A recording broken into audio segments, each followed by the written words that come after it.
breku eno ena ye Assin North ya district no one ma hinkro ne capital ene mpanimfo ade machines abesi ho ma akwan sade nanu ada ye kwoto kumawu ba election ya wa mde machine kwosisi ho koyi akwan ye kobisa ye wura kwasia mu akwata wasenya ba election tina won mi yi akwan ebiemu se ekosom ewo Assin North abato mpehwe som wonum chemse mprempren de he ene akwan astrotef ajai wonum de gu akwan mu community center nyina mpanifo gina so bo adwuma saw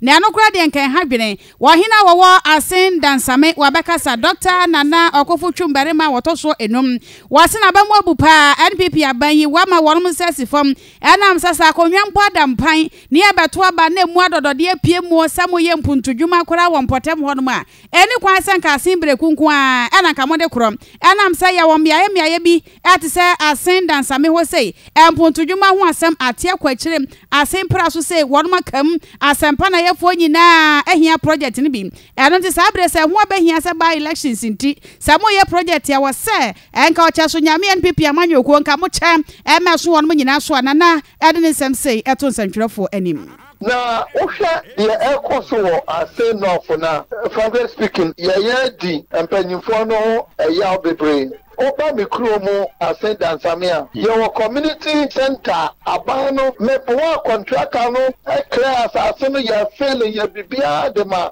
contractor na ka let say wo advantage pa say obetumi aye adwuma no na wawie obrobro adwuma no so ana oja no hokoy eno entini ya hwe ni mu say ba lesson abed ye si atwofufo me na tonkwan edinka emika ya o mo betumi ka no o maba aba be hwe contractor ma no so aba be ye Nadia. But here is the case. Yebe wansa brekunkuwa na omoye ehon maduma. Oh, this fetna babreku yeah, him for na e won kuro tesa akonfre praso ene Dansame de yi na keka hono. Especially ye wo kwa hono. Omoye buye kwasea. Wahine na akasai Assin Dansame hine Nana Okofo Twum Barimah wotoso enum ene ochemu se asa baby fa konkwa ena modem ani akere hadwene papa na mzami aya hodo no anso ehia bi Nana kwaso ne yankasa yama ne bofo obapa adwoa benyiwa de aka ne yemfa nche wone no wakasa pa ene wakasa sabre yi eya kwanya wasanka aban no etimi chiche mpontodwuma no ani school so ne akwan asese di nyina sabre na wasanka aban no eje bre no ye nyina ede mo no ma wonte ase sa aban ne MPP aban de on mani akere fa kon officer assembly then be crowned a bit my best or like education Greek and yeah they are the no bit mercy no war but there's no any other move be a treasure sa arrangement for assembly no crowd ya atuma ho say obeye amaye assembly no wo dey mayan country o mo say a contract na akana contractor ni ehunu no omunyusu ba election na omfa maye because ba election that come take ma aya say omfa ba election amfa so na omo amra maye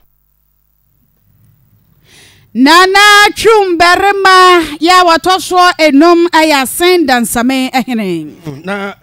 ka utie eni ba ko bi kura wo video ni omse mo fanwa ye hu kota da mo fanwa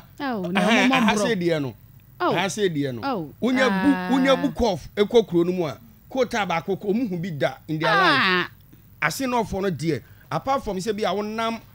the highways no so kwa be psikrom won no ye wo betwam a be branch wo branch kokuro no pon me de ane